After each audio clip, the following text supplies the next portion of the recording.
저는 결혼한 지 10개월 된 30대 초반 여자입니다.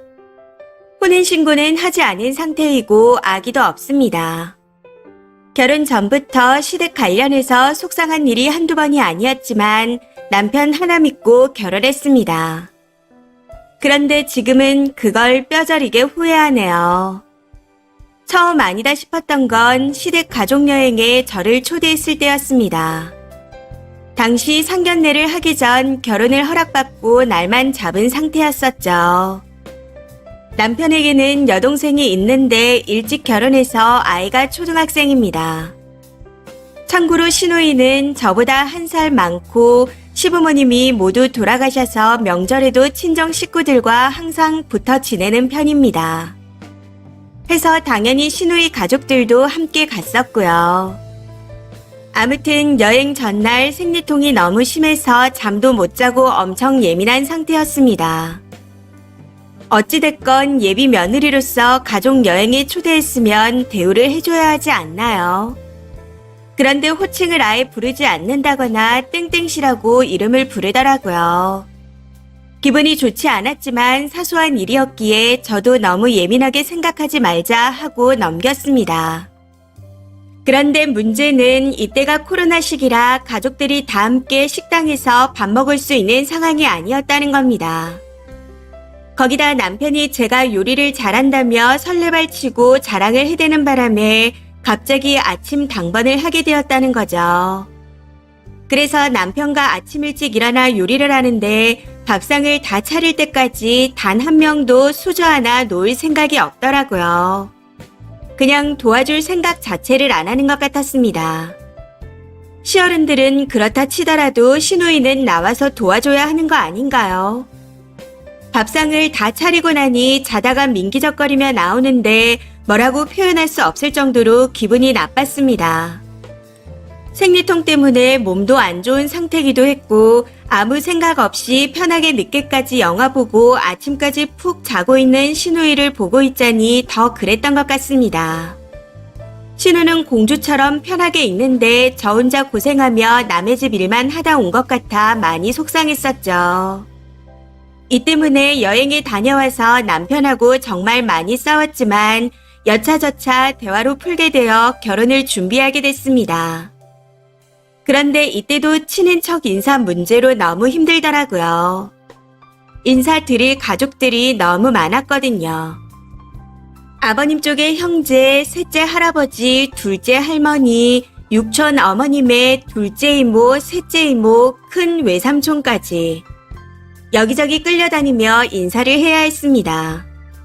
그것도 저희와 의논해서 날짜를 잡으신 게 아니라 약속을 마음대로 잡아 끌고 다니셨습니다. 제가 세무소 사무직원으로 일을 하고 있는데 아버님 쪽 셋째 할아버지가 직업이 뭐냐 물어보시더니 왜 세무사 자격증은 안 땄냐 라고 하며 제 직업을 무시하기도 하셨고 시댁 무시하지 말라며 이상한 소리를 하기도 했습니다. 그러면서 자꾸 독한 위스키를 먹으라고도 하셨었죠. 연세가 많으신 할아버지라 옛날 분이다 생각하고 넘어갔었지만 기분이 썩 좋진 않았습니다. 그리고 어머님 쪽 큰 외삼촌을 뵀을 땐 어쩌다 보니 시간이 명절 당일밖에 없어 가게 되었는데 결혼한 따님이 둘이나 있더라고요. 여기서도 문제가 아침 먹고 일어나려 했더니 본인 딸들이 곧 올 테니 같이 놀다 가라 하셨다는 겁니다. 그러면서 저희 집은 명절 다음날 가라고 하는데 어이가 없더라고요.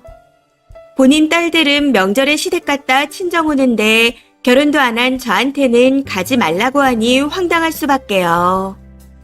이렇게 정말 힘들게 결혼 전 인사를 마무리했던 것 같습니다. 결혼 전 인사만 잘 감당하면 앞으로 어른들 보러 가는 자리에 부르지 않는다 하셔서 참고 지나갔던 거였죠. 그런데 결혼을 하고 보니 시어머니가 더 큰 문제였습니다. 아이를 빨리 가지라 얘기하며 적어도 둘은 낳아야 한다. 하나는 안 된다. 육아휴직은 남자가 쓰는 거 아니다. 애는 여자가 봐야 한다. 라는 말들을 계속하셨고 회사 일이 많이 바빠 한 달 동안 찾아뵙지 못했더니 이상가족이냐며 눈치를 주기도 하셨습니다. 2주에 한 번씩은 꼭 봐야 한다는 이유로 언제 얼굴 보여줄 거냐며 연락을 계속하기도 했습니다. 시댁의 신혼집과 걸어서 20분 정도 거리로 가까워 더 자주 보려 하시는 것 같아 정말 힘들었습니다. 이렇게 쌓이다 보니 시댁에만 다녀오면 사소한 것에도 상처를 받게 되었고, 그렇다 보니 점점 시부모님 얼굴 보러 가기가 싫어지고 심적으로 괴로웠던 것 같아요. 그럴 때마다 남편에게 힘들다, 중간에서 도와달라 라고 말하며 결혼 생활을 근근히 이어왔는데 남편도 이걸 계속해서 듣다 보니 싫어하더군요. 본인 가족 안 좋은 얘기 듣는 걸 좋아하는 사람이 어디 있겠나요? 결국 남편에게 전화로 시부모님 이야기를 하다 서로 감정이 격해지며 조금 다투게 되었습니다. 해서 더 말했다간 큰 싸움이 될 것 같아 전화를 끊고 난 후 남편에게 장문의 톡을 보냈습니다. 나는 오빠 가족이 싫다는 게 아니다. 오빠 부모님을 존경하고 좋아한다. 나를 챙겨주시는 것도 감사하다. 그런데 맞벌이하며 자기 생활 하기도 바쁜데 어떻게 그렇게 자주 보겠냐. 나는 오빠랑 행복하게 살려고 결혼한 거지 시부모님께 효도하기 위해 결혼한 게 아니다. 내가 이런 얘기를 하는 건 개인 생활을 존중받고 싶기 때문이다.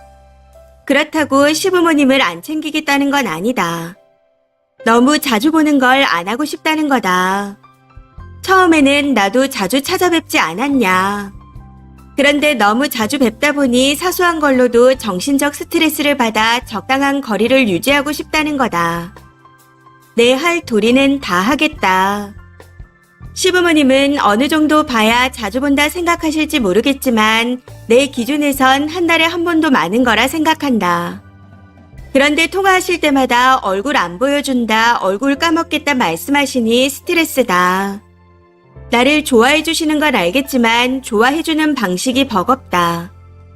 그러니 우리가 행복하려면 오빠가 중간에서 어머님 아버님 생각을 바꾸려고 노력해줘야 한다고 생각한다. 부모님 마음에 대못 박으며 화내라는 게 아니다. 그냥 얼굴 안 보여준다 서운하다 하실 때 우리에게도 개인 생활이 있으니 배려해달라고 말하라는 거다. 이런 내용으로요. 그런데 돌아오는 건 왜 자꾸 나한테 대신 말해달라 하냐.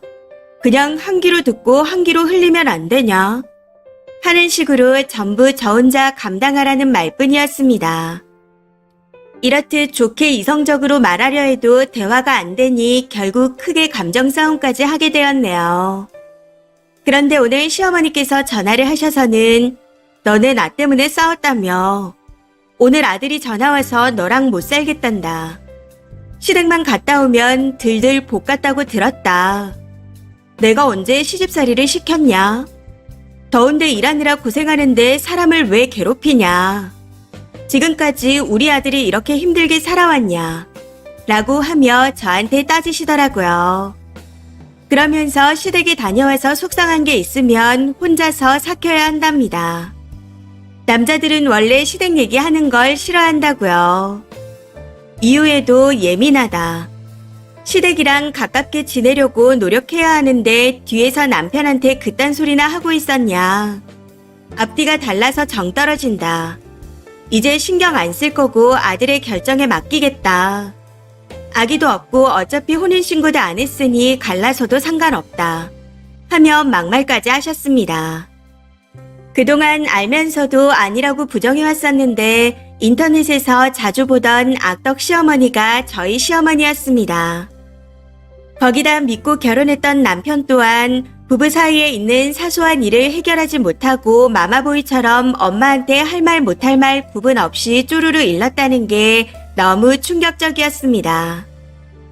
그냥 며느리를 말 잘 듣고 본인 아들 먹이고 재우고 케어하는 아랫사람으로밖에 생각하지 않는 것 같습니다. 남편 놈도 똑같고요. 그래서 갈라서려고 결심했습니다.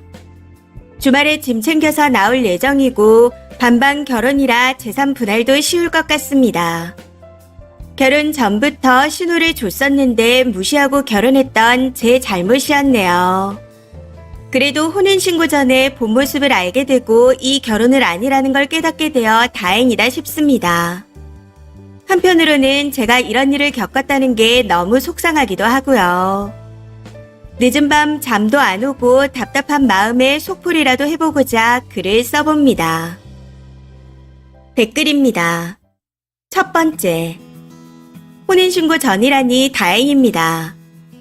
그런데 애초에 결혼 전 가족 여행에서 헤어졌어야죠.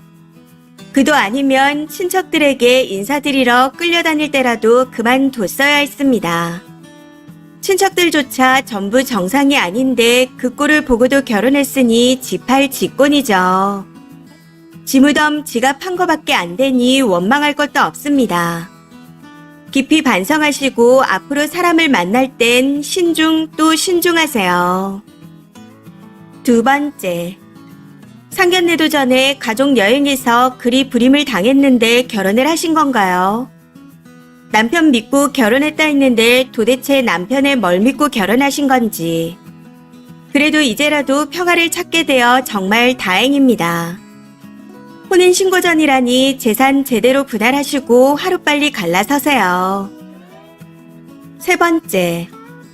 글로만 읽었는데도 숨이 막히는데 어떻게 이렇게 살았죠? 10개월 동안 참은 것도 용하네요. 빨리 짐 싸서 나오세요. 아니다 싶으면 참고 살 이유가 없습니다.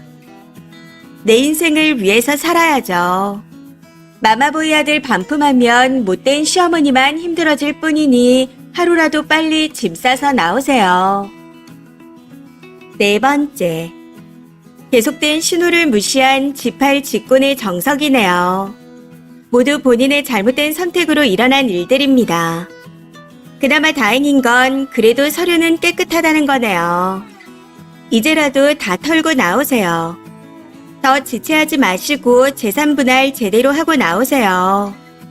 지금 못 빠져나오면 나중에 아이 낳고 독박 육아로 힘든데 효도 강요하는 시부모님과 마마보이 남편 때문에 힘들어요. 하면서 글을 쓰고 있을 겁니다. 이번 사연은 여기까지입니다.